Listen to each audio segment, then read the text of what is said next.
کہ دنیا میں سب سے بڑی نعمت کیا ہے اور دنیا میں سب سے بڑا عذاب اور سب سے بڑی مصیبت کیا ہے۔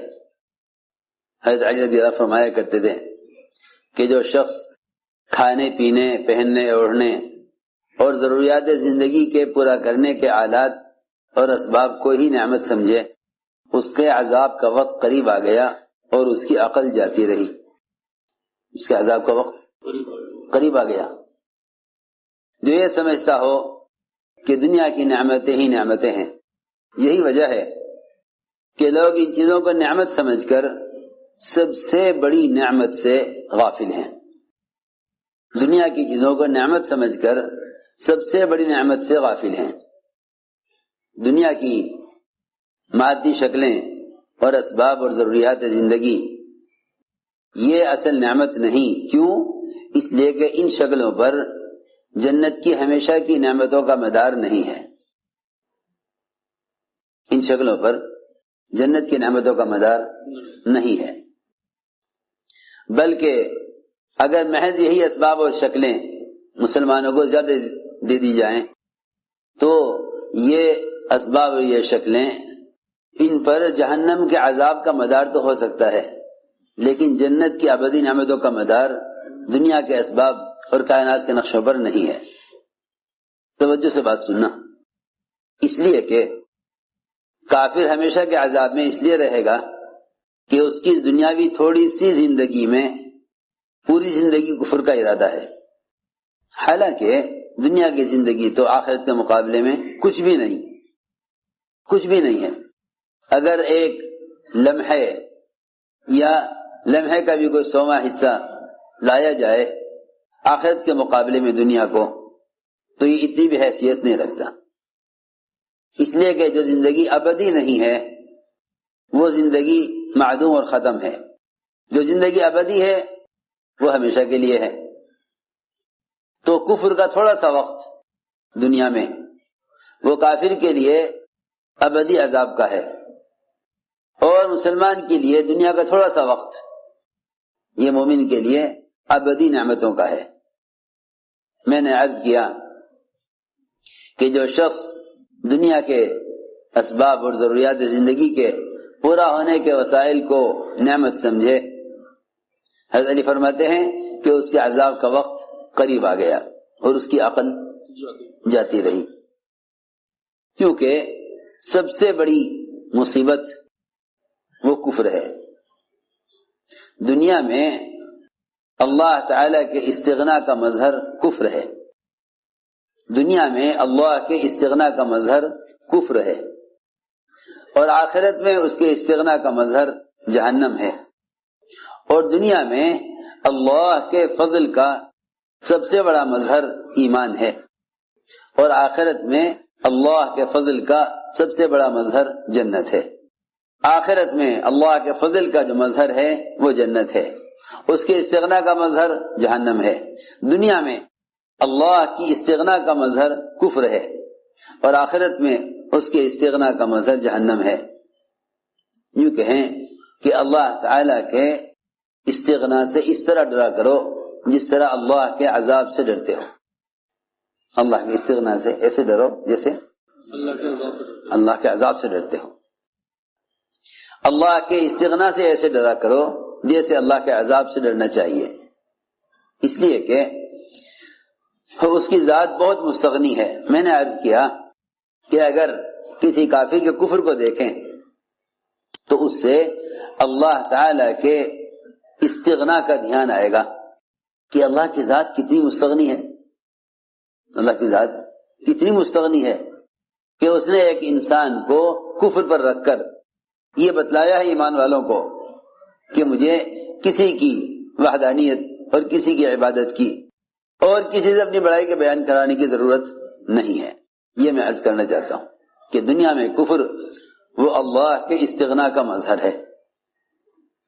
تو جب اللہ تعالی نے کافر کو دکھلا کر اپنا استغنا سمجھایا مومن کو، تو پھر مومن کے لیے کہاں گنجائش ہے، مومن کے لیے کہاں گنجائش ہے کہ وہ کسی عبادت پر فخر کرے، کسی عبادت پر۔ سنو میں کیا کہہ رہا، اس کو تو ہر وقت اس بات پر اللہ کا شکر ادا کرتے رہنا چاہیے کہ اللہ تیرا کتنا بڑا فضل ہے، تیرا کتنا بڑا فضل ہے کہ تو نے مجھے دنیا میں کفر سے بچا لیا۔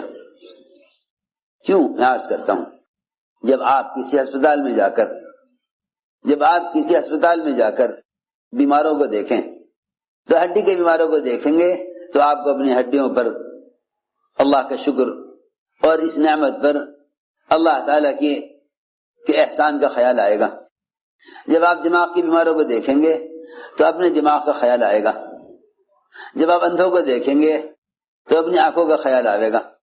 اللہ اکبر، جو بدن مٹی ہونا ہے اور ختم ہونا ہے، جب اس بدن کی بیماریوں کو دوسروں میں دیکھ کر اپنے اعضاء کی سلامتی کو اللہ کا احسان سمجھتے ہو، تو جو کافر ہمیشہ جہنم میں رہے گا اس کافر کو دیکھ کر اپنے ایمان کی نعمت کا خیال کیوں نہیں آتا؟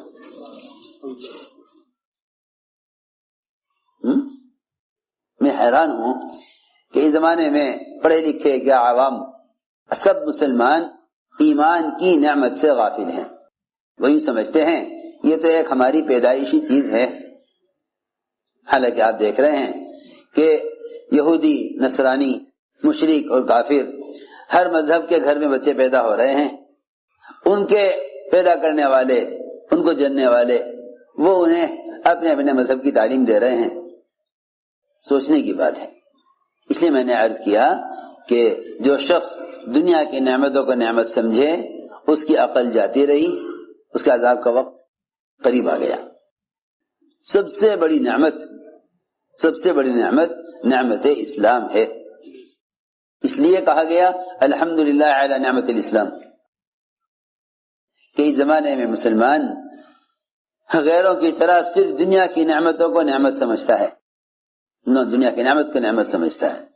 اس لیے فرمایا لئن شکرتم لازیدنکم، اگر تم نے شکر کیا تو ہم نعمت کو بڑھائیں گے، ہم نعمت کو بڑھائیں گے، اور اگر تم نے ناقدری کی تو ہم تم سے اس نعمت کو چھین لیں گے۔ غور کرنے کی بات ہے کہ وہ دنیا جس سے اللہ کو نفرت ہے، اگر اس دنیا کو جس سے اللہ کو نفرت ہے، اگر اس دنیا کو ضائع کیا جائے، وہ دنیا جس سے اللہ کو نفرت ہے اور جو اصل نعمت نہیں ہے، اس کو اگر ضائع کیا جائے تو لوگ کہتے ہیں کہ میاں رزق کو ضائع مت کرو ورنہ تم سے رزق چھین لیا جائے گا۔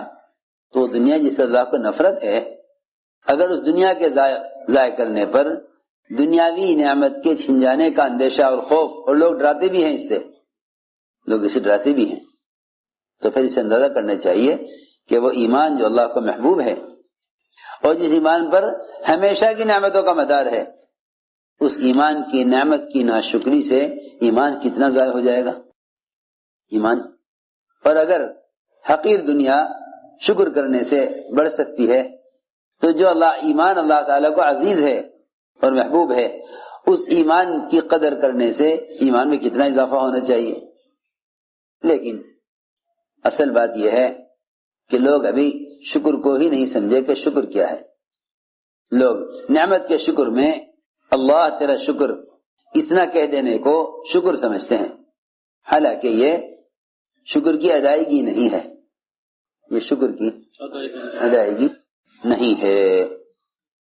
زبان سے شکر ادا کرنا الفاظ کی ادائیگی ہے، شکر کی ادائیگی نہیں ہے۔ سنو توجہ سے بات، لوگ زبان سے کہہ دیتے ہیں اللہ تیرا شکر، یہ شکر کی ادائیگی نہیں ہے، یہ الفاظ کی ادائیگی ہے۔ سنو توجہ سے بات، یہ شکر کی ادائیگی نہیں ہے، یہ شکر کی ادائیگی نہیں ہے۔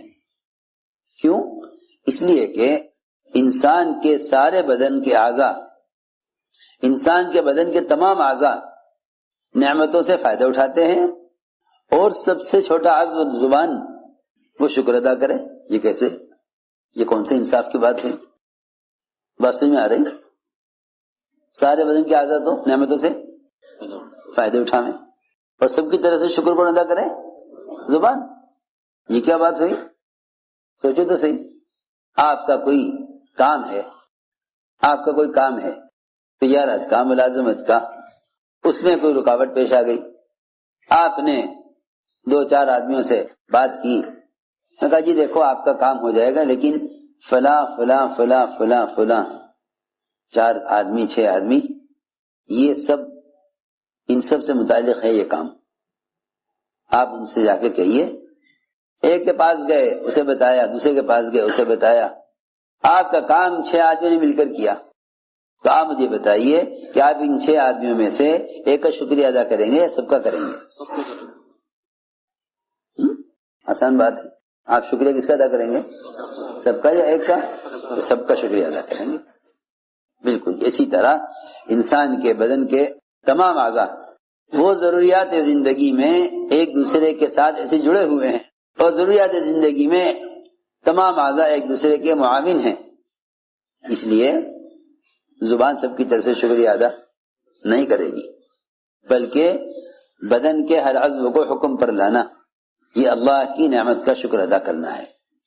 بدن کے ہر عضو کو حکم پر لانا، یہ نہیں کہ بدن کے سارے اعضاء تو نعمتوں سے فائدے اٹھاویں اور سارے بدن کے اعضاء خواہشات میں پڑ جاویں اور زبان سے شکر ادا کر دیا جائے، نہیں، بلکہ حضور اکرم صلی اللہ علیہ وسلم نے جب اپنے آپ کو عبادت میں بہت تھکایا اور لمبا قیام اور ایسے لمبے سجدے، اللہ اکبر، بعض موقع پر حضرت عائشہ یہ سمجھا کرتی تھی کہ شاید آپ کی وفات ہو گئی، ایسے لمبے سجدے، ایسے لمبے سجدے۔ وہ تو میں عرض کرتا ہوں نا کہ جو لوگ دنیا کی نعمت کو ہی نعمت سمجھے گا اس کی عبادات بھی انہی نعمتوں کے لیے ہو کر رہ جائے گی، اس کی عبادات بھی انہی نعمتوں کے لیے ہو کر رہ جائے گی۔ جو دنیا کی نعمت کو نعمت سمجھے گا اس کی ساری عبادات بھی اسی نعمت کے لیے ہو کر رہ جائے گی۔ اگر کسی آدمی کو عمر قید کی سزا سنا دی جاوے، کسی کو عمر قید کی سزا سنا دی جائے اور پھر جج اپنا فیصلہ بدل کر اس آدمی کو رہا کر دے، تو بتاؤ اس کے لیے سے بڑی کوئی نعمت ہے کہ عمر قید سنا دی گئی تھی پھر آزاد کر دیا؟ بتاؤ اس سے بڑی کوئی نعمت ہے؟ جس وقت اس کو عمر قید کی سزا سنائی گئی اس وقت اس کو کوئی چیز اچھی لگتی ہوگی دنیا کی؟ کچھ بھی نہیں ہے۔ زندگی بھر جیل میں رہنا ہے، بیوی بچے مکان دل لگی کے سامان سب اس کے نظر میں بے حیثیت ہو جائیں گے، ہر چیز کی لذت ہر چیز کا مزہ فوراً ختم ہو جائے گا۔ بس اسی لیے عرض کر رہا کہ سب سے بڑی نعمت نعمت ایمان ہے، سب سے بڑی نعمت نعمت ایمان ہے، سب سے بڑی نعمت نعمت ایمان ہے۔